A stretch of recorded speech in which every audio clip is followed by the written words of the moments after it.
Trying to go live sound. Just waiting, just waiting. Okay. Headphones on. Just waiting for those last few seconds to go live on YouTube. Always a thrill. I love YouTube. And I mean that, because now we got TikTok and all that, but I love YouTube. I really do. You're a YouTuber. I am a YouTuber. Okay. We are live I on say like it's a YouTube. 12-step meeting. Yeah. I'm a YouTuber. All right. And okay, if you are ready, we can begin. I'm all set. All right. Welcome to Just Curious Media. This is That's a Crime. I'm Jason Connell. And I'm Sal Rodriguez.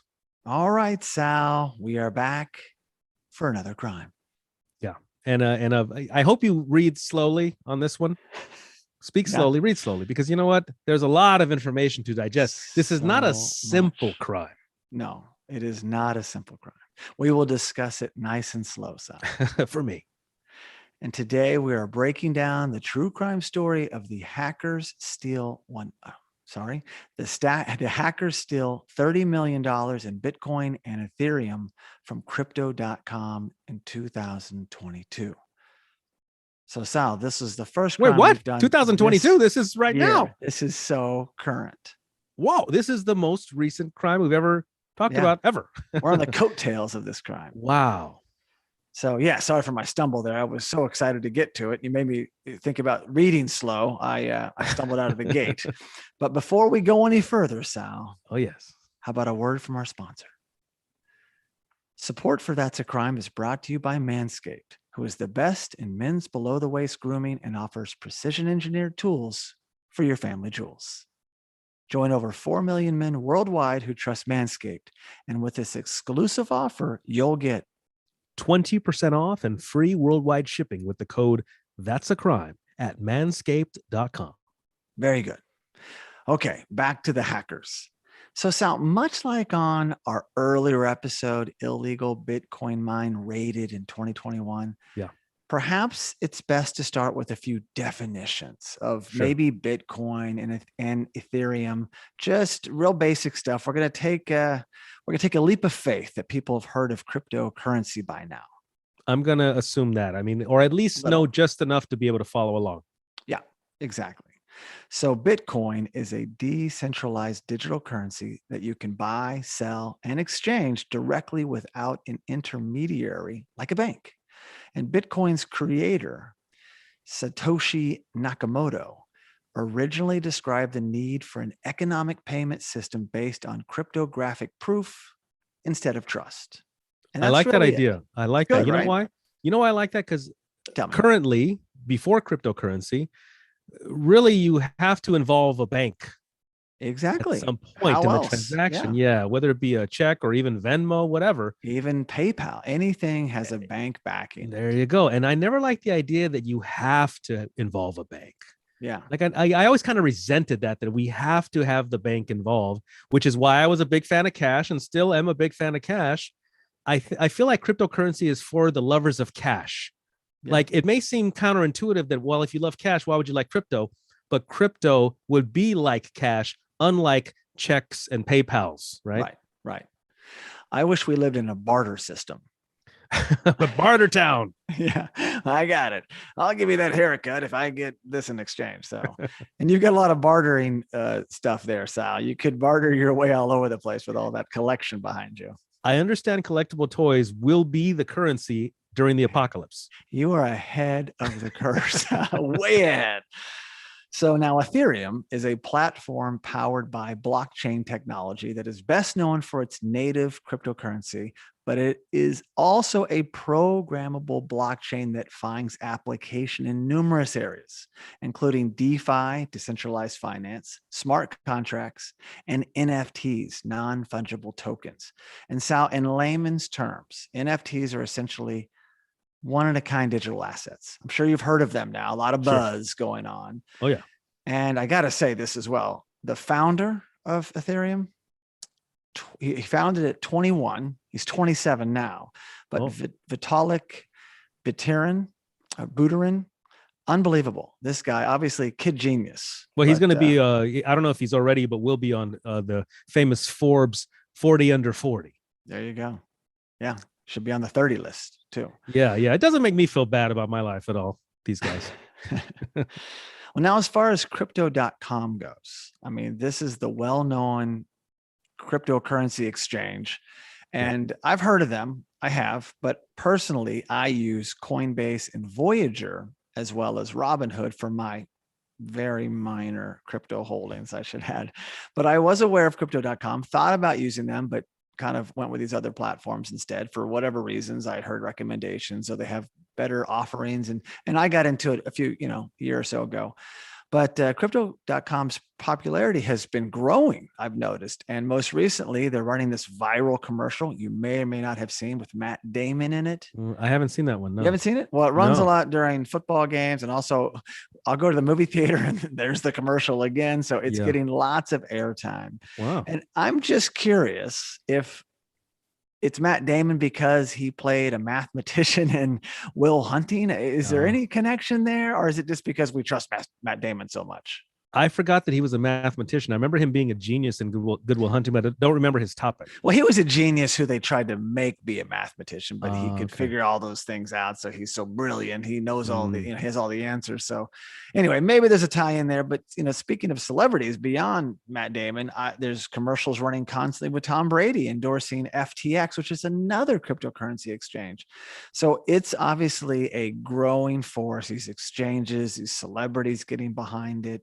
And so what happens when you have more eyeballs and traction? You become more of a target, as you know. Jason, let me ask you this question. I don't know. I don't necessarily expect you to know the answer to this, but what's the end game? What's the end game for these cryptocurrency companies? Is it to just abolish the US dollar or actual tangible currency? Do they want to eliminate cash? What is the end goal in mind here?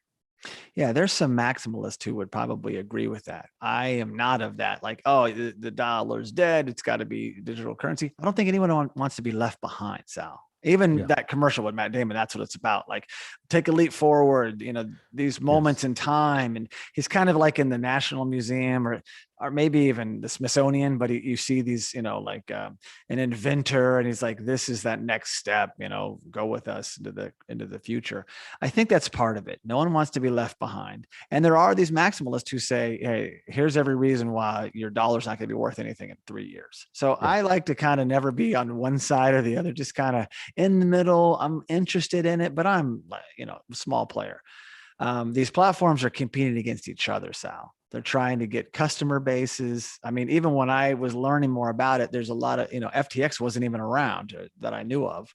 So look for them more and more making a splash. Obviously, they have some money to run this type of commercial. And I'm not going to stop there. This is news to me. I didn't know this from not being in LA anymore.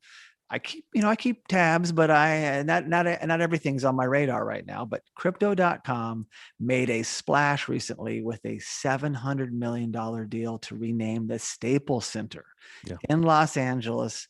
Now will be called crypto.com Arena. And that actually happened Christmas 2021, Christmas Day. So it's already a done deal. The Lakers and the Clippers will be playing at crypto.com Arena, concerts, the Grammys. I'm like, wow, that's big time, Sal. That is big time, but I'm also concerned that it's went from a center to an arena. Is it no longer a center? Yeah, I don't know why they came up with that. Yeah, they shrunk it, and I don't know. Maybe crypto.com center was just too clunky. Not sure. I just want to say this for the benefit of anybody who's still learning about crypto or still has questions about crypto, is that it's happening. You cannot deny that. Exactly. I was in Arco buying gas and lottery tickets.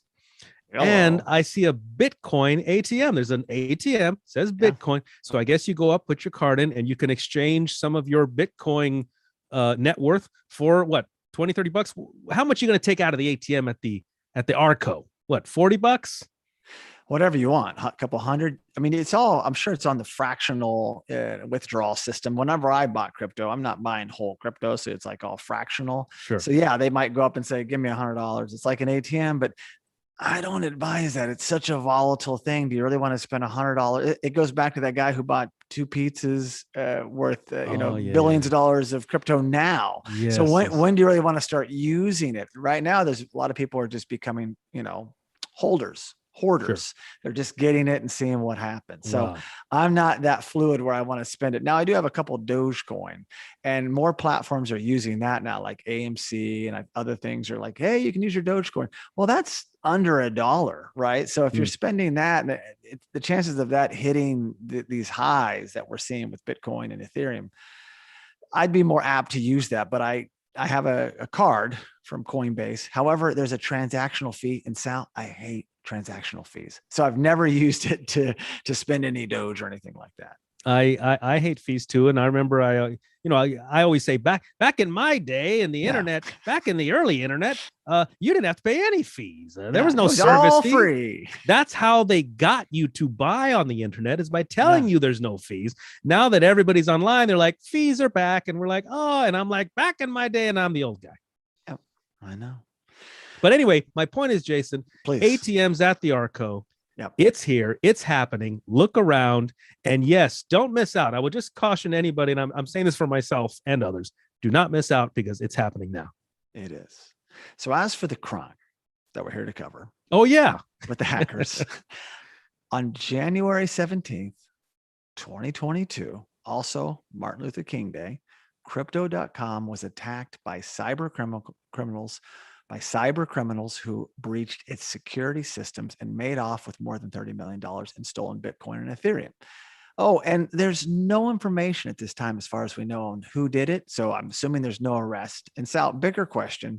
Are you missing any crypto? Yeah, I am. I'm missing I left a Bitcoin in my other pants. Yeah. Dang it. No, you're not in the crypto space just yet, as far as I know. Not yet. No. But I'm still trying to learn the stock market.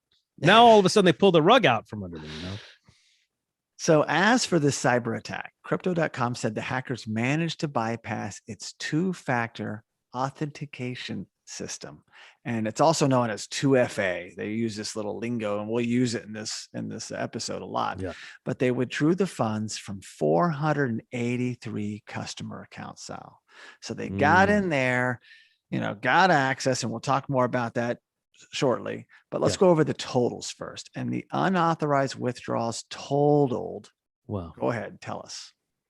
443.93 Bitcoin, 4,836.26 Ethereum, and approximately $66,200 US in other currencies. Right. Yeah.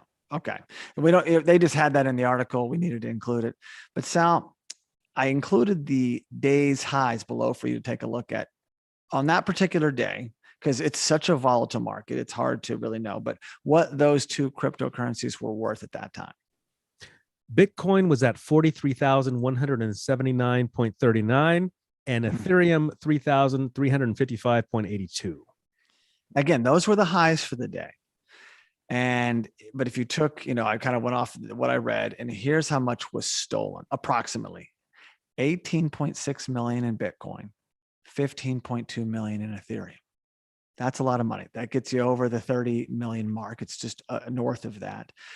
And you can see the big disparity in the two. People are like, whoa, that's Bitcoin started off. I'm talking, go back a few years, several years. It's 1,000, 2,000. It hits these new highs and stays. And sometimes it peaks. It was like 65 recently, and then it's back down. But it's always this kind of a new platform. Ethereum, they don't just have a currency, as I said earlier.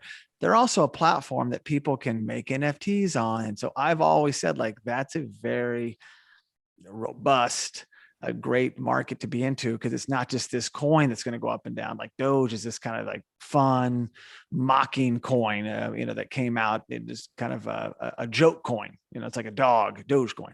But Ethereum is an amazing platform. Now, the number is far apart, but Ethereum is also very, very valuable.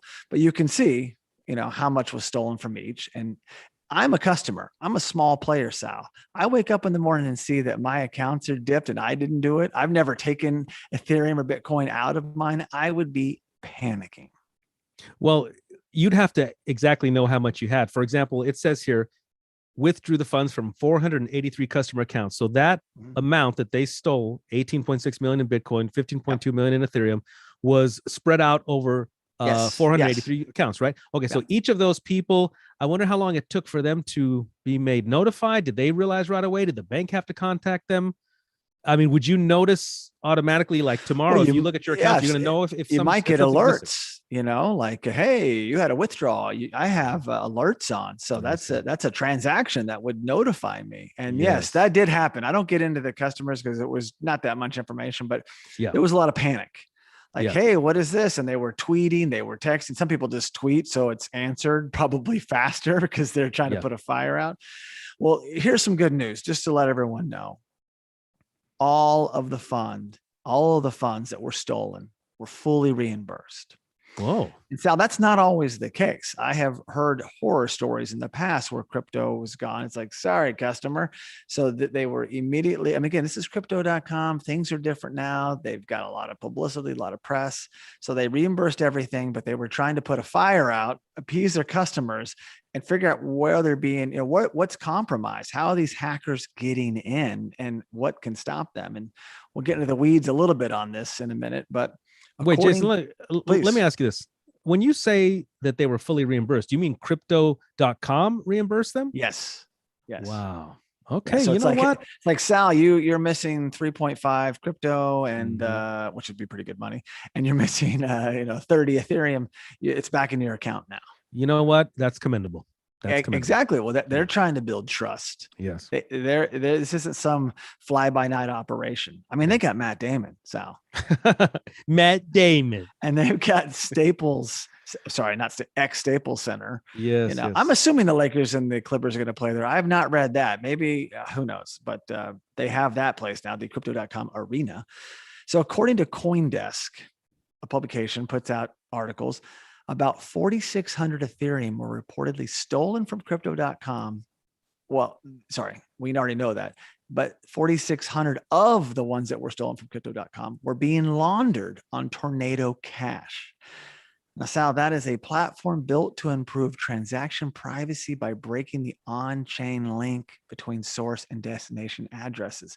So, hey, I stole this or I got this from you. I'm over here on this kind of not dark web, but an arena that I can sell it and I can do a private transaction because the blockchain records every transaction. If I pay Sal Rodriguez in Bitcoin or Ethereum, that transaction is imprinted on the blockchain. Yeah. It's always there. That transaction. If I give you $1, who knows? Or $100. So this was an area that immediately money was shifted here to Tornado Cash, and people were trying to, sell them. Well, because once you steal the Bitcoin, you have to then launder it, right? You don't have to do that at all. I mean, listen, I'm not in the business of stealing Bitcoin or even Ethereum, but if you steal, most people would hoard it, but these are hackers. They're trying to make money. They're probably saying, yeah, we got all this. We'll take pennies on the dollar. Yeah, let's go to Tornado Cash and pass these off. So very interesting. I never even heard of this. The whole point of Bitcoin is that it's trackable and traceable, right? I thought one of the whole points was that you can't steal Bitcoin. You would think, but there's still enough people that can get around it, or they hang on to it so long. I don't understand that. To me, you could always trace it back to the blockchain, but there has been a lot of people who've misused it over time. That's one of the biggest detractors. The haters say, oh no, you're going to launder and we're not going to know. But it's like, well, this is actually a smarter system. So there's a lot of debate on that for sure. Well, I think what we're learning is that we were told that theft was preventable, or at least once the thieves stole the money, they couldn't necessarily go spend it or get rid of it. So I think the truth is, when it comes to technology, there's always going to be people who can infiltrate. There's always going to be the hackers. Yeah. Always one step ahead of law enforcement, as I always say. Yes, absolutely. So moving and not on. To mention, I'm sorry, Jason. You're on a soapbox. Go for it. I'm sorry, but crypto.com reimbursed the money. Very nice and respectable and commendable. There's no FDIC insurance. No. So if okay, what if crypto said, well, sorry, folks, what recourse do people have? Well, they're not going to be building their business. Okay. But in other words, what can they try to sue crypto.com? Well, what I don't know, and we're only going to get into how they were hacked and how they want to prevent it. What we don't know is, were they able to get to Tornado Cash and say, hey, those 4,600 Ethereum came from us and we can prove it. Yeah. Oh, sorry about that. We hear that, I don't know what's going on behind the scenes. Wow. Everything's trackable. I'm sure they have a team of people hanging on to those assets, right? And meanwhile, keeping your customers happy. Hey, your stuff, we got hacked and here's your money back. I mean, it's good advertising for them. It's good business. Okay. Well, so far I'm on board. I respect that. I do. So we need them as a sponsor, Sal. So as for the two-factor authentication 2FA system in which the hackers penetrated crypto.com, they say they're sticking with it for now, Sal. They're sticking with this system, the 2FA, but not for long. And Sal, I'm assuming you're familiar with this type of technology when you're dealing with Apple or Google, when you log in and you got to have a secondary login, right? You're used to the 2FAs, right? I think I've done that with Apple. Maybe Google too. Not necessarily Yahoo. Yeah. Right. But yeah, Apple and Google probably. But for the layman out there, just trying to give a basic definition, why don't you at least break down what this type of authentication is?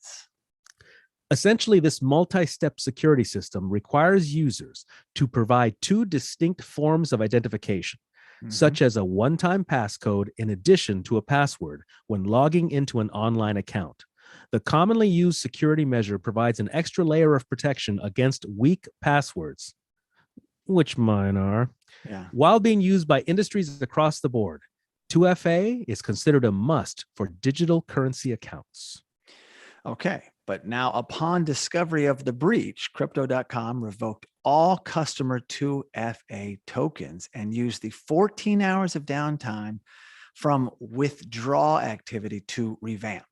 So customers were then migrated to a completely new 2FA infrastructure as an additional security measure. However, such breaches raise the question of the reliability of 2FA in keeping digital assets safe from hackers. So Crypto.com plans to ditch 2FA for true multi-factor authentication, MFA. Now, before I go too far into that, Sal, is your password like your cat's name and some numbers or something, or your birthday? You can share with us. It's whiskey 1973. Done. Sal Rodriguez got that. I mean, I got that down in my notes. But interesting. So they're sticking with this system right now, which you and I have dealt with. You get a password, this, that, and the other, and you got to, oh yeah. But this other system, I've also dealt with this on certain platforms, not as many. Like MailChimp had me do this. There was like Google Ads. There's a few that it's like, okay, it's kind of a pain in the butt. I'm not going to lie, because you usually have to have another device handy. Yeah. And Apple does the same thing too. Like I have, Apple phone and iPhone, Apple phone, Apple Watch, phone, computer. If you log in on one, it's like sometimes it wants you to like go to the other one to get the thing, to get the code. But why don't you give us a real quick example or definition or something about MFA? Well, I will tell you this, Jason, before I tell you that. Please. Yeah. I enjoy this topic. I do, because you know what? You're in a good place. You know what? As much as I respect authentication, I look at the way that it's done. I mean, because authentication could be anywhere from a retinal scan. It could be a retinal scan, a fingerprint on your phone, right? You can have the passwords. You can have we'll send you the text and you give us the passcode and all that. I'm thinking that my favorite is voice. Yeah. Voice authentication, which isn't used that much. And as podcasters, I love the most, because I have used voice authentication, I would imagine that has to be one of the most reliable. That reminds me of the movie Sneakers. You ever see that movie, Robert? Did they use voice authentication? Well, in the movie, there was a scene where it's like they had to get his voice, and he's like, "My voice is my password," and they got him saying it, and they used that to get in the building. And this was like early '90s, so they were cutting edge. Very cool. You're right. They're still using that today. I just recently did some sort of voice authentication. I think maybe with the utility company or something like that. Yeah. They use that. So anyway, I like to think that that's a reliable one, because otherwise they're sending me codes or sending me passwords. In this instance, I have to say, however, you've brought up a good point. We are podcasters. Our voice is out there on many, many episodes that someone could take that, slice it up, and get access to everything. Really? Somebody could take our voices and get access to our accounts. Well, hey, good luck, people. Hey, good luck. Good luck to you. Well, I don't know. They may get some Bitcoin from you. For me, they're going to get no. They won't some get much. Walmart action figure accounts is what they're going to get. But let me answer your question. True multi-factor authentication, or MFA. A common example of multi-factor authentication is using a password together with a code sent to your smartphone to authenticate yourself. Mm-hmm. Another example is using a combination of a card, something you have, and a PIN, something you know. That's common. Yeah. Use that for sure. Absolutely. And yeah, I have a lot, and I do like it. It is a pain, but as we're dealing with things, I've thought about this. I mean, listen, there is something to be said about crypto as well. If you ever lost your Bitcoin codes, your numbers, you would essentially lose it. Like, no, I had that and I had the codes. And those are like missile codes. Yeah, you have like cold storage. And right now I'm trusting the platforms I'm on. And I'm not like, I don't have this huge account, but it's like, oh yeah, you have a digital wallet. You can withdraw, take it out of your computer, keep it in a few safe places.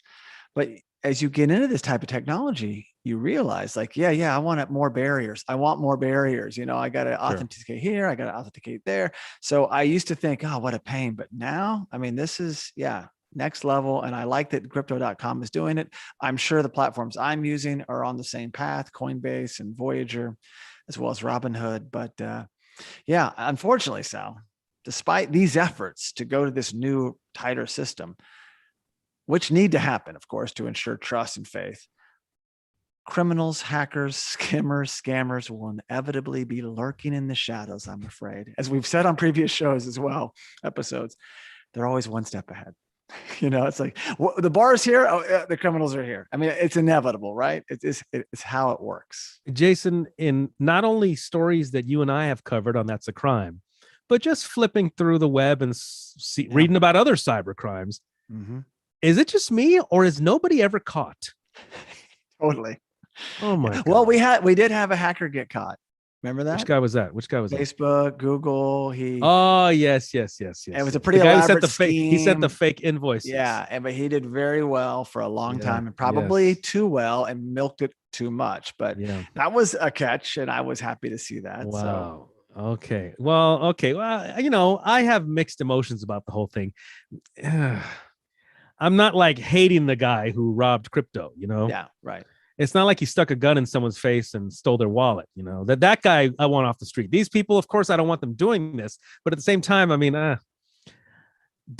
does this affect you and me? Like, how will them robbing crypto affect you and me? That your account may be at risk now, right? Yeah, but it's not that you're going to lose anything from this, because how they say all the retailers for years, because of shoplifters is why our prices have to go up. They would always blame the shoplifters when they raise the price. Yeah. Or all these companies now can blame these cyber thieves, these hackers, whenever they raise their fees or prices. Well, I say stop the hackers. Do your best. Go with a reputable company. Go with someone who's either going to insure it themselves or back your, if an attack happens. I mean, if the attack was so severe, and we're not talking 30 million, let's just say it was 300 million. $1 billion. Wow. Could they really pay all that out? So, I mean, be leery. I also went with a few accounts because, hey, what if this person went sketchy? And I like to diversify my micro holdings, but still work with a few companies. Don't put all your eggs in one basket, and just, stay up on things. So this is very recent. This won't be the last time. It sure as heck wasn't the first time hackers hit somebody. No. And we'll probably come back and do more crypto crimes like this. I have a feeling we will be here again for this. Yeah. And lots of others. So we do have some old stuff. Please, if you haven't already listened to Illegal Bitcoin Mine Raided, that was a really good one. There was the scammer, and there's been a lot of good stuff recently. Some tragic, some interesting, high. So we keep coming back and covering everything, Sal, from what exactly? That's a Crime covers everything from a misdemeanor to a murder. That we do. And I mean that we do. Hey, you know what? This is absolutely true, Jason. I just came back from Arizona. Mm-hmm. I was talking to a friend, told him about That's a Crime. Mm-hmm. The first thing he asked me was, do you guys talk about D.B. Cooper? Absolutely true. No, you're kidding me. He'd never heard our show. And he asked me if we talk about DB Cooper. And I'm like, And that was our premiere episode. that's how we launched. That's awesome.